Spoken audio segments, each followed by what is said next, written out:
Good afternoon, everyone. Welcome in. I'm going to ask everyone to mute themselves for a little bit. Not our presenters, just everyone else for a little while. And I want to welcome you. My name is Pat Heaney, and I am a trustee with ANJEE, a board member, and I'm so happy to be here as part of this conference. I love the ANJEE conference. It's always one of my favorite days of the year. So this is very different, but I'm happy to be here. Also from ANJEE today, we have Jessica Grill and we have Kendra Mintz, and they are here to help us out with technical issues. They'll be minding the chat box. So if you have questions, you can put them in the chat box. And I'm happy that you're here today for this workshop. It's called What's Up with All the Acronyms? And starting right here, it's ANJEE, right? And even that's an acronym. It's the Alliance for New Jersey Environmental Education. We're happy you're here. I want to just take a moment to thank our sponsors. This conference is completely free of charge for all these online sessions. So a special thank you to PSEG and New Jersey Natural Gas and our anonymous donor who is a friend of science. That's all they want us to know, a friend of science and environmental ed in New Jersey. We're going to put a link to our YouTube channel in the chat room, and you'll be able to see all these workshops. If it's so great, you can't wait to watch it again. You can do that. Even our autumn conference from back in September, those workshops are in there as well. So feel free to subscribe to that channel. A few reminders here. We ask that you keep yourselves on mute throughout, unless at the end we might have an opportunity to chat. If you do have questions or comments, use the chat room, the chat box, and we'll be monitoring that. And you can raise your hand if you have questions. All right, so I think we are ready to go. What's up with all the acronyms? There are so many incredible organizations in the environmental field. Although each has its own mission, oftentimes we find ourselves overlapping and working together. That's a good thing. So today's participants will provide us with some insights into their organizations and the resources that they have to offer. It's an opportunity to understand what's behind the curtain of all these acronyms. So we have, and we're going to go in this order, but let me introduce them. We have Bruce Young from NAAEE. That's the North American Association for Environmental Education. We have, they're in a different order now. I'm confused. We have Heather McCall from, now I thought it was Sustainable Jersey. It says the Sustainable Institute at the College of New Jersey, TCNJ. She'll tell us where she's really from. Joanna Cantorino from the New Jersey Student Sustainability Coalition, that's NJSC, and Michele Gaynor for the Association of New Jersey Environmental Commissions, ANJEC, ANJEC. So I'm going to let Bruce start off. Bruce, you can take it away. Thank you, Pat. Let me go ahead and share my screen. Well, good afternoon, everyone. Can you all see my screen? All right, yes. Wonderful. So my name is Bruce Young, and I'm the Affiliate Network Coordinator with NAAEE, and I'll share a little bit more about what that means in a bit. But if you aren't familiar with NAAEE, we are a force multiplier for environmental education. NAAEE is committed to promoting excellence in the field and expanding the reach and impact of our collective work. We did this through several signature programs, advocacy, our annual conferences, and many other activities. NAAEE works with partners from across North America and beyond to advance our mission of accelerating environmental literacy and civic engagement to create a more sustainable future. So I won't read this off to you, but here are our mission and vision. I will read our vision. I love our vision. So a just and sustainable world where environmental and social responsibility drive individual, institutional, and community choices. And I think that really sums up a lot of the work that we do as an organization. So we kind of have three buckets of areas where we do our work. We have driving excellence, so promoting professional development and best practices in EE, cultivating collective impact by bringing people together to create change, and mobilizing support by championing environmental education at all levels. So for driving excellence, we have several programs that help drive excellence in our field. That includes our higher ed accreditation program, our guidelines for EE excellence publications and workshops, as well as serving as the accreditation body for EE certification programs across the country. An additional, really fun and awesome resource that we have that I'm going to talk about quite a bit is Eepro. So by a show of hands, let me do my gallery view so I can see how many of you, oh, you're all muted, I think. So maybe in the chat, go ahead and mention if you're on Eepro or if you've heard of Eepro at all. See if I can see the chat. I see Beth is, people have heard of it, awesome. So some people haven't heard of it, cool. So let me show you just a little bit about Eepro. So Eepro, we kind of describe it as the LinkedIn for environmental educators.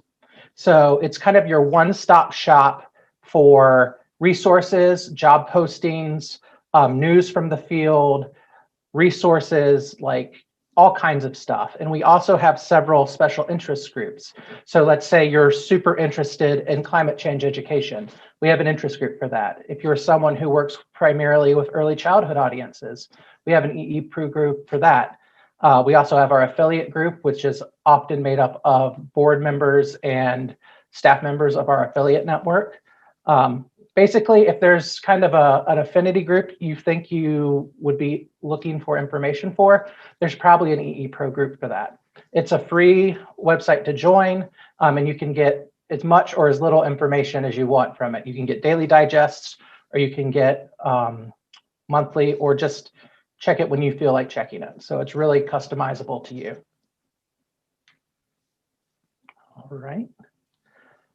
In addition to Eepro to drive excellence, we also have our EE Learn modules. So we have 4 of those currently, one of which is what is EE. So it kind of covers the basics of what EE is, the history of EE from its foundations at the Tbilisi conference with the Tbilisi Declaration and into today.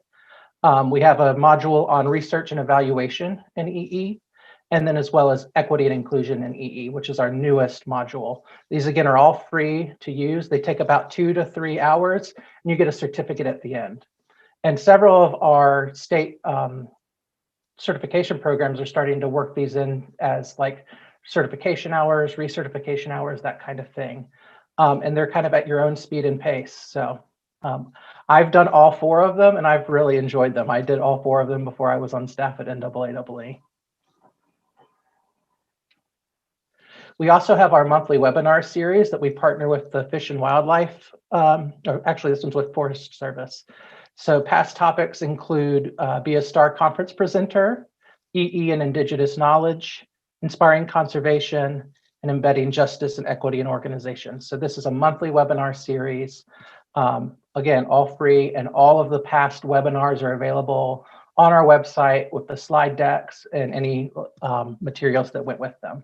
So I always really encourage folks to take a look at that. Even if you can't make it, they're always available. We also have our EE News. This is kind of a bi-weekly newsletter that goes out from us. It has the latest news, resources, and opportunities for the field. You can find or post resources, grants, opportunities for professional development, be it a virtual course or if something's happening in your region, and it goes straight to your inbox. So you don't even have to log into Eepro, it will come straight to your inbox for you. Now for cultivating collective impact, we have a lot of programs that I could spend a whole hour talking about each of these programs by themselves. So we have our affiliate network, which is a 54-member affiliate network, which ANJEE is a member of. So we have the 2 regional affiliates, and then the rest of our affiliates are across the United States, Canada, and Mexico. We have our Early Childhood Network, which is the Natural Start Alliance, which really focuses on nature-based education for early childhood audiences. EE Blue, which is a 5-year grant program with NOAA that focuses on environmental literacy, partnering with 21st century CCL learning centers. We have our EE Research, which is our partnership with the Children in Nature Network. That's a great, go on, find articles if you need them. It's all free. A lot of times those articles, if you're doing research, are locked behind paywalls. And with EE Research, you can find them all free, especially if you're looking for grant proposals that want research on the topic and that kind of thing. We have our EE 30 Under 30, which is our recognition program for young leaders across the globe. And then finally, our 5-year cooperative agreement with the US EPA EE 360, which funds a lot of our work, including the Guidelines for Excellence, our conference, and several other different programs. So I encourage you, if you have time, to go onto our website and look at where we have our program profile videos. So as a part of our virtual conference this year, each of our teams made about a 10-minute video about each of our programs. So it's a great opportunity to go visit and learn more as I just try to breeze and speed through all the opportunities and available content we have for you. Another area we do is mobilizing support. So we have kind of 3 signature programs for mobilizing support for EE. One of which is EE Works, and it's a project that seeks to answer the critical question of how we demonstrate evidence-based outcomes of EE without letting go of the passion that breathes energy into the field. And that's a collaboration with several different colleges and universities that look at the research and create kind of case studies and a white paper or a 1-pager about how EE moves things in that area. We also have the JEEP, which is our Global Environmental Education Partnership, which is a collaboration with US EPA, EPA Taiwan, and then 25 countries worldwide that all come together multiple times a year to discuss how we can be more sustainable worldwide. And then finally, we have our policy and advocacy initiatives to ensure that continued funding and programs support high-level EE. And this is both at the state and federal level. So often you'll get a blast saying, hey, we need signatures coming up. The Congress is going through appropriations. We want to make sure they're keeping money in for the EPA EE program, or for NOAA BWET grants, or any of those kind of federal funding programs often are on the chopping block. And our advocacy team has a really great spreadsheet you can find on our website to find your representative and how they voted in the past on issues, as well as their contact information. So I always encourage you to check that out if you're even curious about how your representatives or senators have voted on EE in the past. And then finally, we have our 2 conferences that we sponsor each year. So we sponsor the Nature-Based Early Learning Virtual Conference.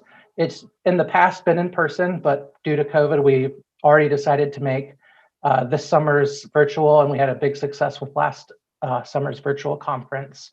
And then our annual NAAEE Conference and Research Symposium.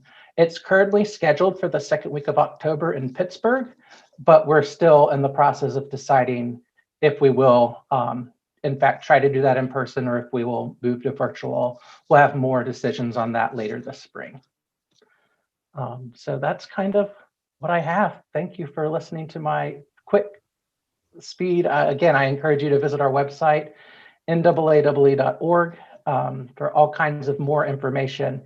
We do so much, it's hard to capture it in a 10-minute kind of presentation. So I'll stop sharing, or do we want to do questions in between each? Or yes, if anyone has questions for Bruce. Bruce, I want to thank you for joining us. And I didn't ask, where are you Zooming in from today? So I am based in Charlottesville, Virginia. So our entire team, for the most part, is based across the country. So we have folks in the Bay Area and LA. We actually have someone in Alaska right now. folks in Maine, Fort Lauderdale, and then the DC area where our main office is. Oh, thank you very much. Does anyone have questions for Bruce at this time? And we will have time at the end for more questions.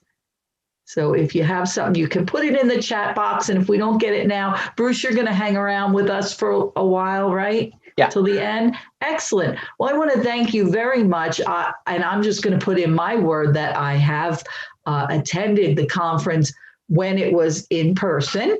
And also, I attended the virtual conference a few months back, which was just wonderful. So many great programs. It's a little different not getting to see everyone in person, but I did get to go. And for those of you who are thinking of volunteering with ANJEE, ANJEE does send people to that conference each year. So that's another little perk of being an ANJEE volunteer. All right, next we're going to turn it over to Heather McCall from Sustainable Jersey. Thanks. Thank you, and welcome everyone. Nice to be with you all virtually today to unpack the alphabet soup. And let me just say that the alphabet soup in New Jersey is quite tasty.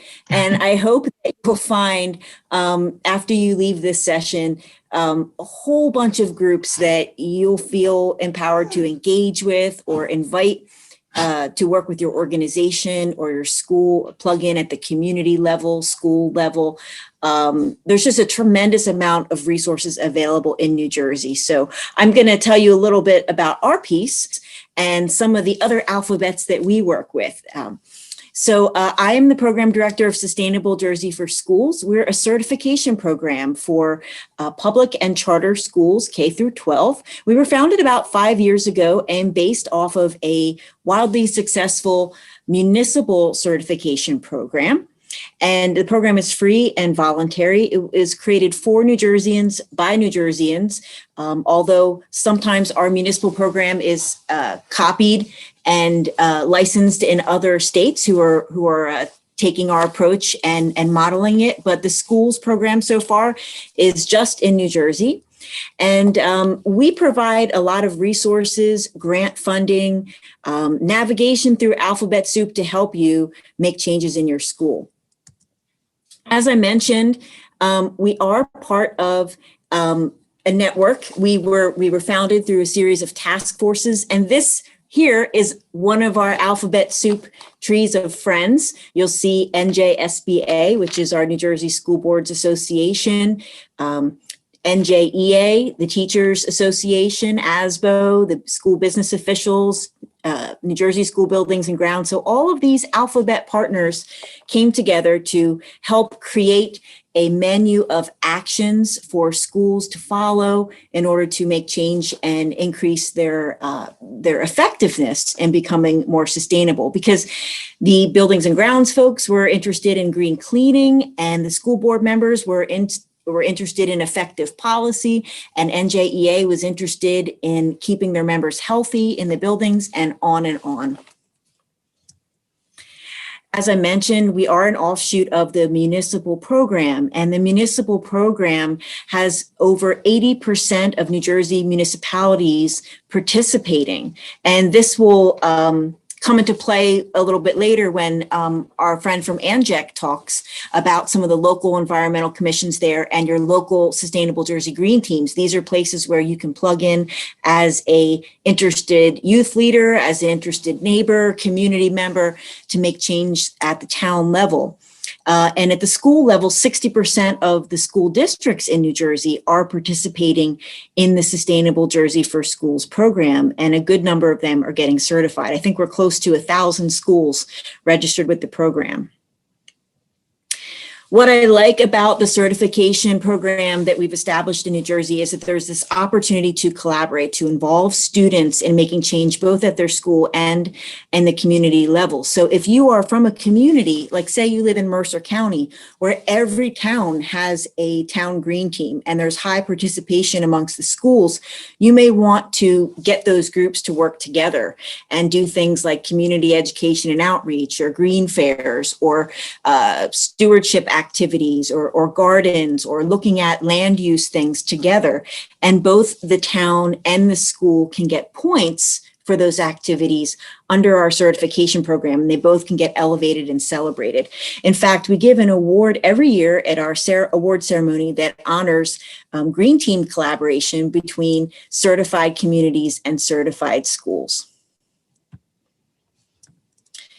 So as I mentioned, we give guidance, we give you tools. We've given over $2 million in grants to participating schools, over $6 million altogether from our town grants and our school grants. So we really want to incentivize that change in New Jersey. Our menu of sustainability, our approach to increasing sustainability activity involves around people, planet, and prosperity. So we're looking at things like social emotional learning and the arts, as well as recycling and education and energy related things.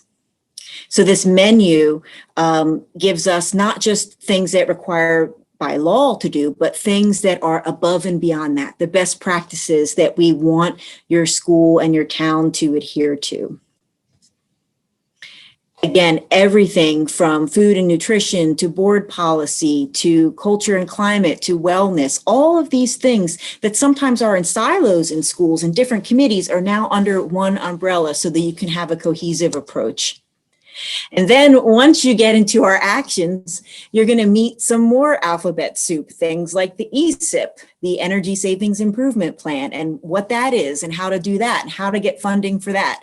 IPM, Integrated Pest Management, IAQ, Indoor Air Quality, and the EPA Tools for Schools program. How to work with a TMA, a transportation management agency, folks that can help you increase biking and walking in your school and in your community. Working with your wellness council to do a SHE, an SHI, a school health index, where to find that, how to have that guide your activities. And SEL, social emotional learning. So the alphabet soup is a thick mixture, but we hope to provide you with a tool to navigate these resources, to find them and to put them to use in your school. That tool is our website, and it's wide open. It's free and accessible to anybody, whether you're registered in the program or not. It's sustainablejerseyschools.com. And NAAEE, we do have a bi-weekly newsletter. We have a grants and resources page where you can apply for grants from us or find out about other grant resources. You can navigate to some of our action topics if you're interested in a particular area like food or sustainability education, or you want to get copies of lessons for third grade classrooms or lessons around art.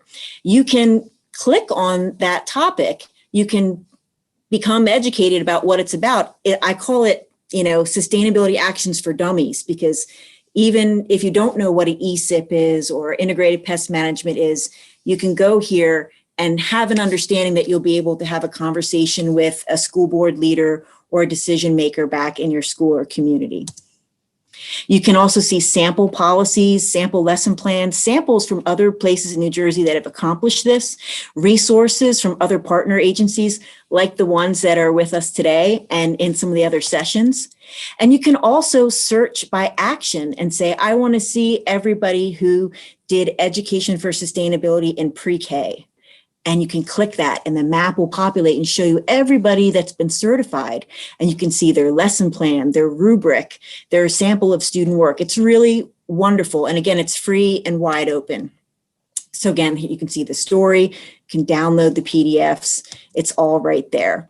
So if this is something that you're thinking that your school is already doing, your community is already doing, or your organization is really involved with a local school or partner, you may want to recommend that they engage with the program and get acknowledged for this. So it's a wonderful recognition tool. You'll get priority access for some of our grants. If you're interested, we do have a 3-round review process. You can jump in at any time. You can register at any time. But if you'd like to get coached through certification, our first deadline has passed. That was January 15th, but you can submit online materials through our portal by March 26th. The final opportunity to take part in certification is June 21st. And we acknowledge folks in October. The certification is good for 3 years. Only schools are certified, but we do have districts that complete a portion of the application so that they can contribute activities for points for their schools. And if you have a team in your school already, think about repurposing that to be your green team so that you can engage multiple voices and create lots of opportunity for folks to engage in this holistic process. Again, there's lots of resources on the website. We did just launch a digital schools recognition program within the certification. So if you are challenged like many schools with distance learning and digital tools, we encourage you to check that out. And you can reach us at schools@sustainablejersey.com or any of my colleagues or myself here. So I hope that helps you with the alphabet soup. Heather, thank you so much. It's really impressive how much you have going on there and how many schools are involved. We have a question here from Bridget. She's at Woodford Cedar Run, the wildlife refuge. And she's wondering how an organization like hers would be able to work with Sustainable Jersey. And I'm sure other people here work for nonprofits and are wondering the same. They're not a school, but maybe there's a connection they could make. Right. That's an excellent question because I know a lot of you are from organizations. Well, I would first go to our map of participating schools on our homepage and click on Burlington County, where Woodford Cedar Run is located, and get yourself the list of participating schools. And there's contact information there. You can get the name and the contact information for the green team leader at that school. They're going to want to engage with you for enrichment programs, maybe where you come to their school and do presentations for lessons. Maybe you have lessons where you share environmental education materials with them. Maybe you engage with them in civic and stewardship activities where the kids come on site and they do a cleanup or a trail labeling project or some other type of service. Our grants are for the district or the school, but if that grant can be used to engage with you to do activities that could earn points in the program, even things we call innovative projects that may not fit into one of our categories, but also support sustainability activities. So I encourage you to first use the map, see who's kind of in your service area, because you know that there's a warm body there that's interested in these topics, and reach out to them, email them, call them, let them know what kind of services you have to offer and how you can support their school, because that's really what we're about. In fact, one of our actions is a community asset mapping action where we encourage schools to look at who are all the partners around them in their neighborhood, where are the natural resources, who are the organizations that they can bring into the school and increase and enhance the learning opportunities for their students. So absolutely start there. Thank you, Heather. That was great. That's some really good advice.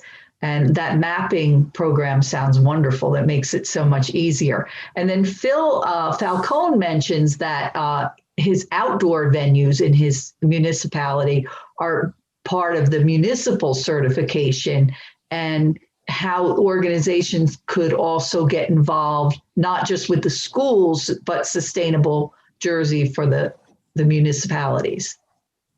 And he said, can they be included in getting points for certification at the town level or city level? Yes. There are actions related to, community gardens, education spaces, spaces that support the arts. So if that's a venue for performances, there's a whole series of arts actions in the municipal program. The schools could also get points for that if they are utilizing that space for education and doing activities in partnership with the community. So I really encourage you to lighten your load and work together and utilize the alphabet soup in your neighborhood. Thank you so much, Heather. And I hope you'll stick around because we might have some more questions for you later on. Thank you. Absolutely.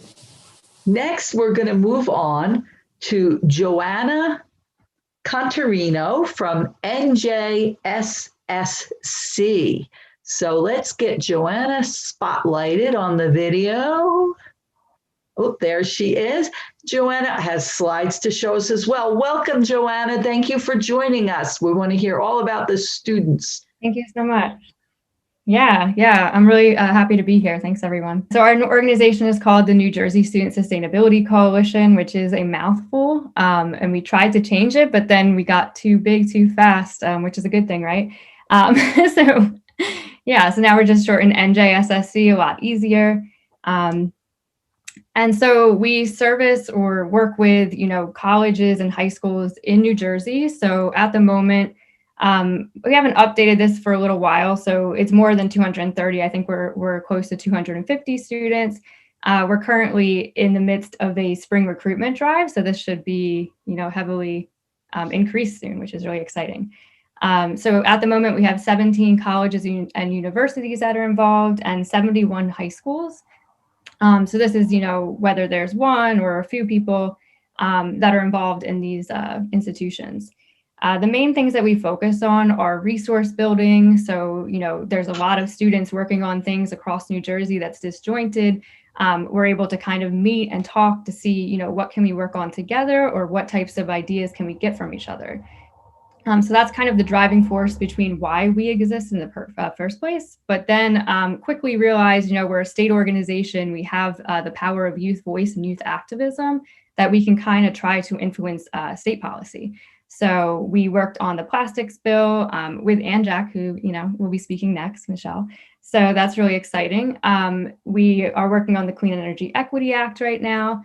And then we'll also be launching a campaign on the Green Amendment soon. So we're really excited to be working on this type of policy work. I'll go through a lot of our projects and teams further on in the presentation, but we don't just focus on policy, we focus on a lot of different projects and initiatives that students can work on in their own communities as well as together. And then we also do some programming. So I'll also talk a little bit about a workshop we're holding with plastic waste and art. That's coming up. We have a careers event coming up.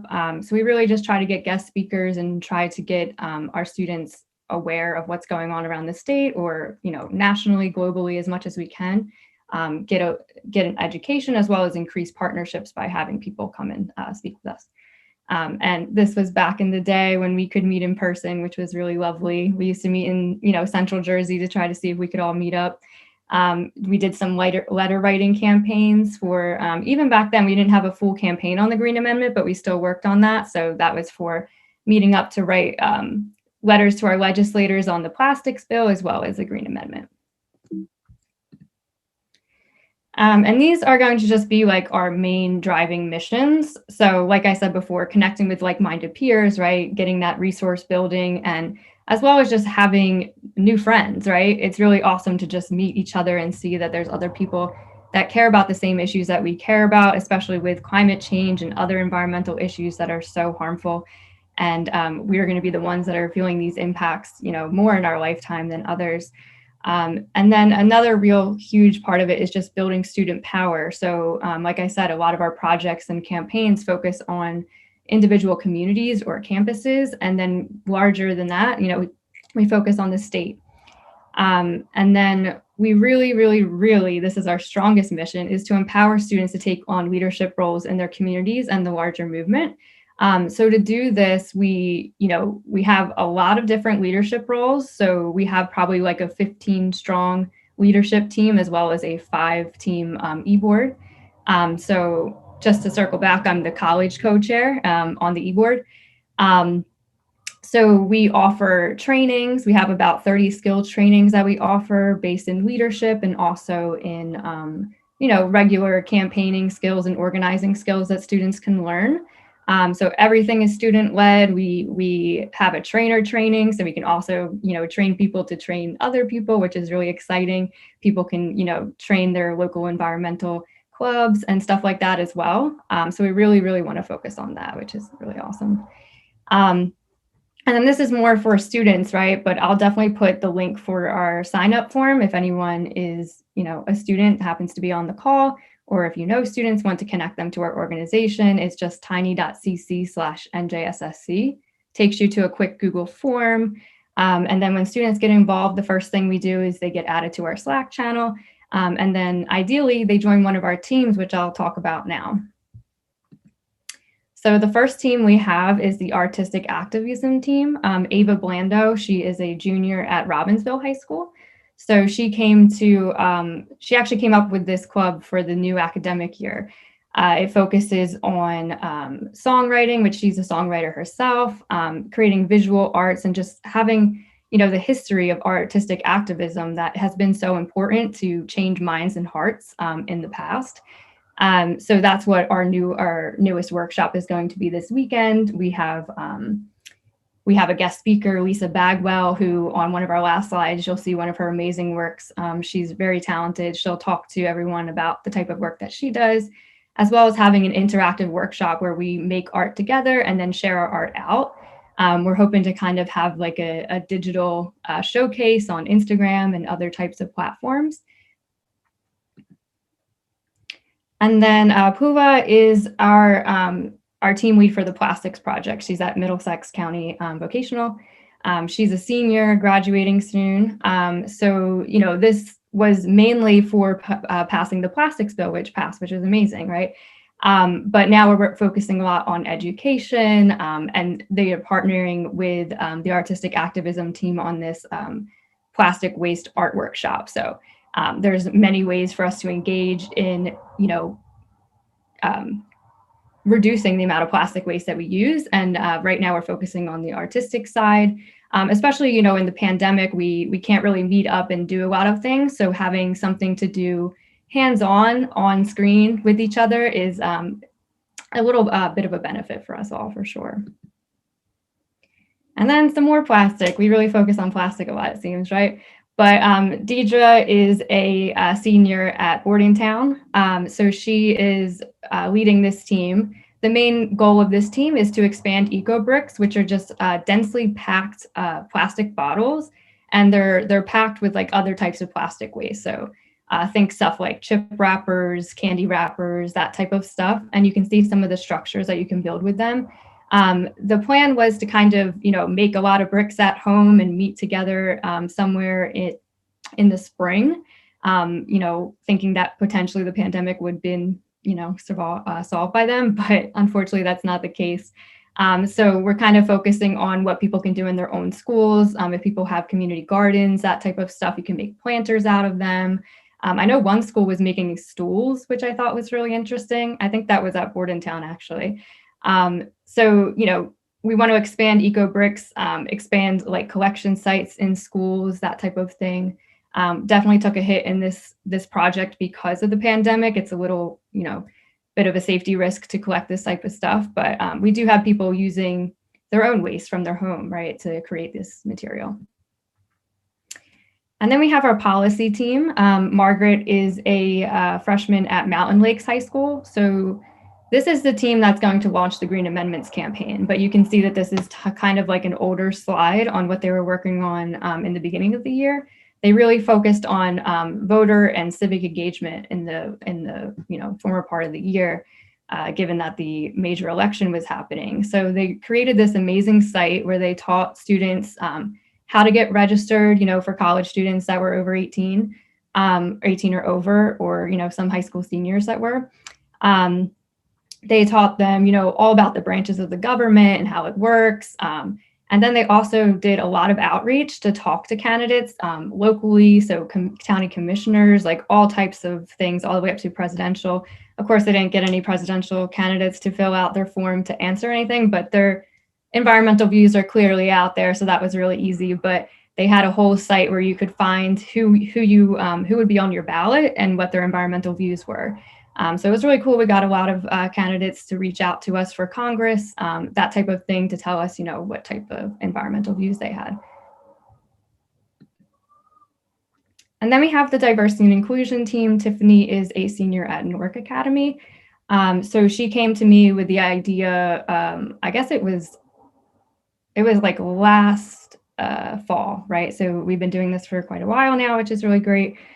She really focuses on improving the diversity and equity and inclusion of the group itself, as well as focusing on intersectional issues with the environment and social issues, racial issues, that type of thing. And then we hold space a lot of the time for our members to kind of talk about these issues. You know, in the summer with the murder of George Floyd, we had a big moment where we, you know, just got together as a group and talked about it. So we make sure that not only are our members aware of environmental problems that are happening, but also the wider social issues that impact us all as well. Then we have social media, right? You got to have a social media team. So Ellen is from Bergen Tech. She's a senior. And this is pretty self-explanatory, right? We just make graphics, posts, and all that kind of stuff, but it really gives students a chance to kind of learn these skills and develop them, because it's really important part of organizing work.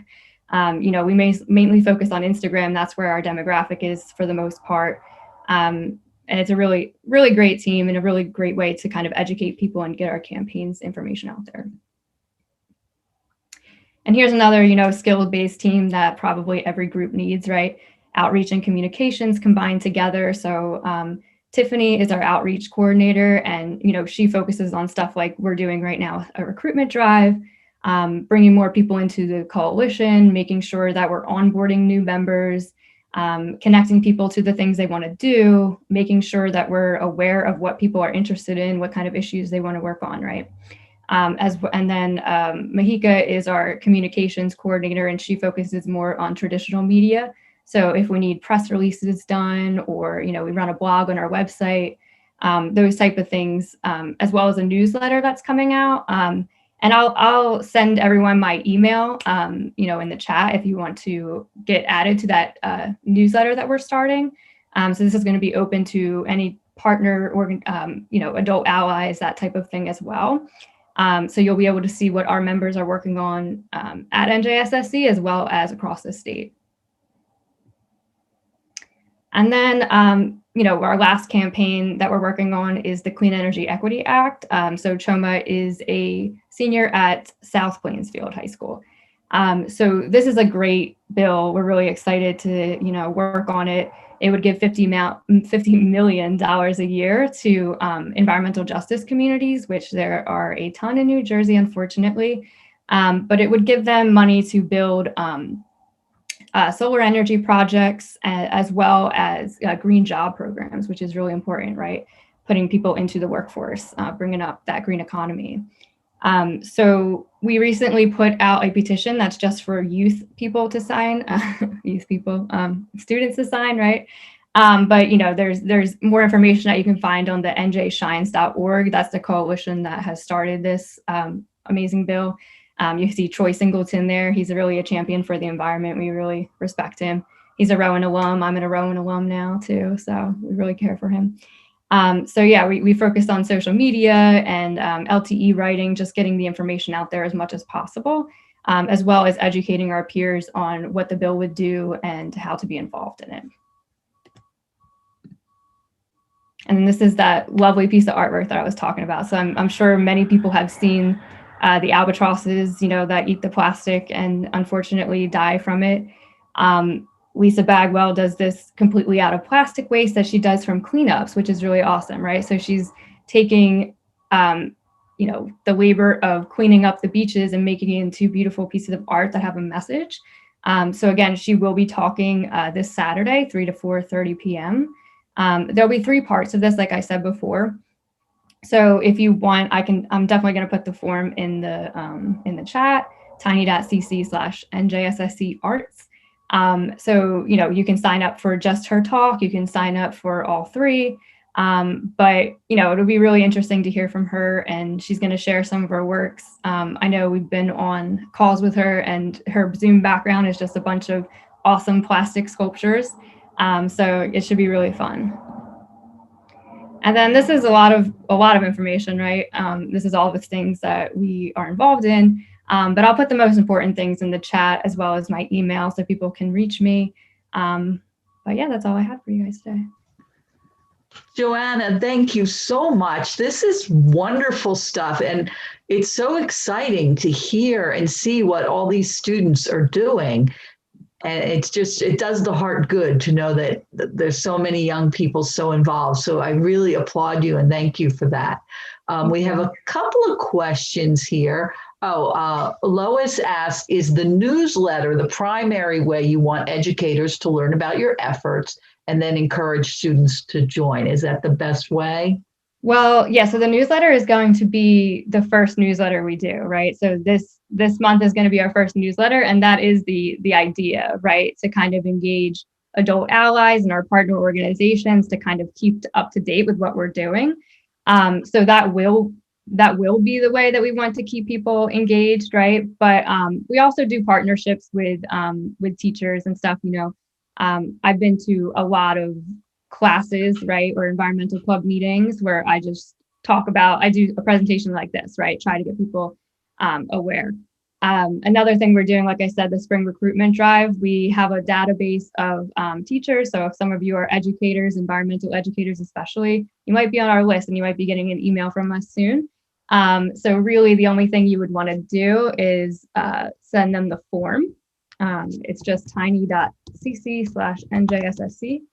And they can fill that out. And then from there, they'll just be connected with us, which is what you need. Thank you very much. I was going to ask about the clubs. Are students join as individuals, or can their whole school, like Green Team, join as a team or a club, or do they join as an individual?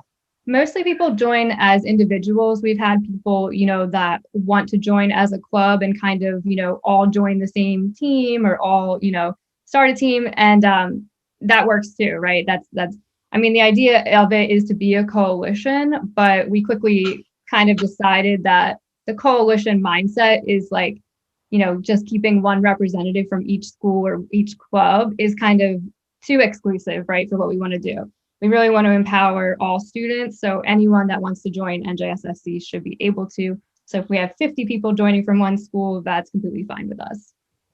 All right. Well, thank you so much, Joanna. This is great information, and we're always excited to see young people at the conference, especially. So thank you. Thank you. All right. Next, we're going to move on to ANJEC and Michele Gaynor for New Jersey Environmental Commissions. All right. Thank you for having me. I do not have a PowerPoint, so I'll just do a brief discussion of what ANJEC is, which is the Association of New Jersey Environmental Commissions. It was actually founded in 1996 after the state passed legislation authorizing municipalities to set up environmental commissions, or conservation commissions, they were called at the time. Environmental commissions act as advisory bodies to municipal government, and they offer guidance and support to help them protect their natural resources and also planning to protect their resources. ANJEC works to support these ECs, which all the members, there's usually 5 to 7 members on an environmental commission. So we work to support them. They're volunteers. And we work to support the municipal officials and concerned citizens as well. So you don't have to be on an environmental commission to come to ANJEC for help. So how do we support these commissions and the environment? We do a lot of advocating for strong environmental policy. We take positions on environmental issues, and we represent the environmental commissions at a regional and state level. ANJEC, we do have a lot to offer these ECs. This is what we've been doing for over 50 years. And the majority of what we do are workshops. We do outreach workshops. We have conferences, webinars. We hold an annual conference every year. We have 200 to 300 people attend, usually in person. We've gone virtual, which was also very successful. Thankfully, very successful this year as well. We did it virtually. We do customized road shows, we call them, where a town could call us. They're in need of something to do with, they have issues on stormwater management. They need something customized for their town. We'll go out to them. We'll give a 2-hour talk to their officials and their EC and tell them what they can do and how they can work things better for their town. members have access to our ordinance database. We've collected ordinances from all over the state, and we will give them out to towns when they are in need of the tree ordinance or stormwater or open space issues. We have this collection that's available to us that we will give out. We have publications. We print publications on stormwater, again, open space, environmental resource inventories. The list goes on, and we work on climate change. So we also publish these, and we give them out to our members as well. We also have a quarterly newsletter that goes out, and we do an e-newsletter as well to our members. So some of the main things that we do. We also support environmental commissions and green teams when they have like their green fairs or other type of event. We have games that we make up. We can be climate change. We have that they set up at their green fair, and things to get kids interested and parents over to get educated on different environmental issues. So we have that as well as films, documentaries. Right now the library is small, but we're trying to grow it, and we lend them out to our environmental commissioners too whenever they call and they need something to do. A lot of that has been shut down, of course, over the last year, but we've noticed even with COVID, they have been managing it. It was a slow start to get the environmental commissions to start having their meetings. Normally they meet once a month, and it was a slow start, but many now are have been back up and running and doing their meetings, because I guess they didn't understand or quite grasp how they can be out doing things. And a lot of them have managed to, when the weather was nice, to go out, social distance. Rain gardens are a big part of what we help them do, and they've been able to do that with the help of ANJEC and other places like Rutgers Resource Management. They've also worked with ANJEC, so they've been pretty lucky and be able to get some rain gardens in. They can go out and clean and clear trails. So there are things that they can do, and we are also offering a workshop next week for environmental commissioners, goals and what they can do, I guess, in the coming year, still dealing with COVID and beyond. So we offer them a guidance and ideas on what they can continue to do, even in the midst of this pandemic. So many of the things I might have said that we help educate them on are water resource protection, climate change, energy efficiency, open space protection. Plastic pollution over the past 2 years has been nonstop. Deanie, who is also on this call, has been instrumental in helping ANJEC and other groups, collaboration of getting this plastic bill passed. The plastic pollution we've lobbied for. We helped write this comprehensive plastic bill, which is going to be one of the strongest in the nation. So we're very proud of that, and we're very grateful that we've got that done and hopefully implemented soon. So we hope to be putting out resources to help towns move forward with that. Before that bill passed, we were really pushing towns to pass their own ordinances, and I think there were well over 100 before the bill passed. So each town had their individual ordinances, but they're all a little bit different. And now that we have one uniform plastic reduction bill, it's going to hopefully make things much more cohesive and better throughout the state. So that's some of the work that we've been working on, and the help that we give the environmental commissioners it's instrumental in them going back to their municipality and their local officials. It could be their engineering department, it could be planning department, and they give them guidance as to what they should be doing and how they should be doing that. And when they are stuck and need help, they call ANJEC, and we're there to help them. And if we don't have the answers, we have no problem looking to other organizations. We have a collaboration of partners that we talk to and deal with and reach out to. And that's our main function and focus, is helping our commissioners who are volunteers do their job. I'm not sure, I kind of went through that really fast. I'm not sure if you want to ask any questions. We have about 250 towns, kind of fluctuates yearly, that are members of ANJEC. Most of our funding comes through memberships, the towns that are memberships and some foundations, but that's what we look and reach out to towns, either to establish an environmental commission and to become members of us so they can get our resources.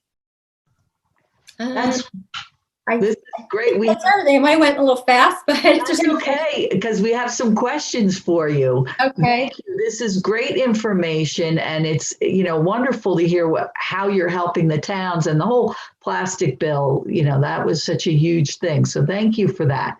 So here's a question from Laura Bush, who works for a county park system. And she says, are any of the resources available for county parks or other organizations? Or do you have to be a municipal EC? She's thinking of the games and the things you bring to green fairs. No, you don't. No, you don't have to be a member. We do, if people come to us, if organizations and towns come to us for help and assistance, we will help them. So reach out to us. I would always encourage anybody to reach out to us. We would do what we can to help. Thank you. Now we have a question from Rachel at Water Spirit, and she's asking about youth. And can youth, elementary, middle school students partake? Can they be part of environmental commissions, or are those all adults? Or how might they get involved? We can definitely have high school. We would encourage high school age kids to join a commission, or at least be maybe an associate member on an EC. But yes, we would definitely like younger people involved and active, or even come and sit. If you are not a member, come and sit in on a meeting. Just call your local municipality and get the information of when your environmental commission meets, and reach out to them. And if that person's interested and they need help getting contacts, call us and we will do it for them. But yes, please reach out. That's great. Thank you. And is it true that every municipality in the state has an environmental commission? No, they can have an environmental commission. But they don't all. Okay. But not all do. Okay, so that's something that they could start. They could help try to get that going in their town. And if they wanted to do that, is your group available to help them with that? Absolutely. Yes, that's what we do. Yeah. Okay. Wonderful.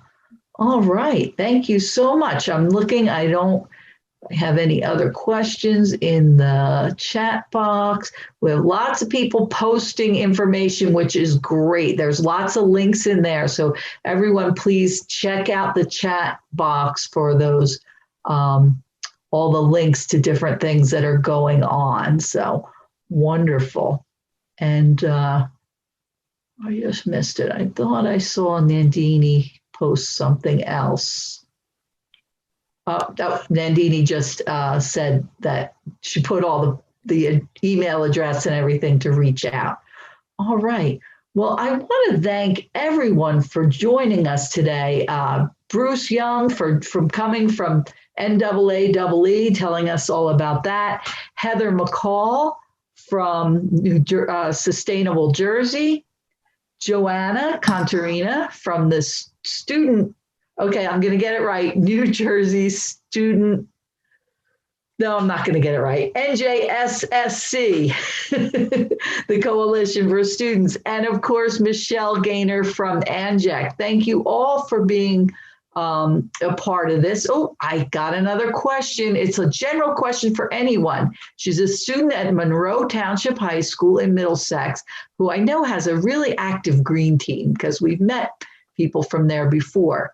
They're having a panel of environmental professionals for a school version of a green fair, and they want to know who to reach out to.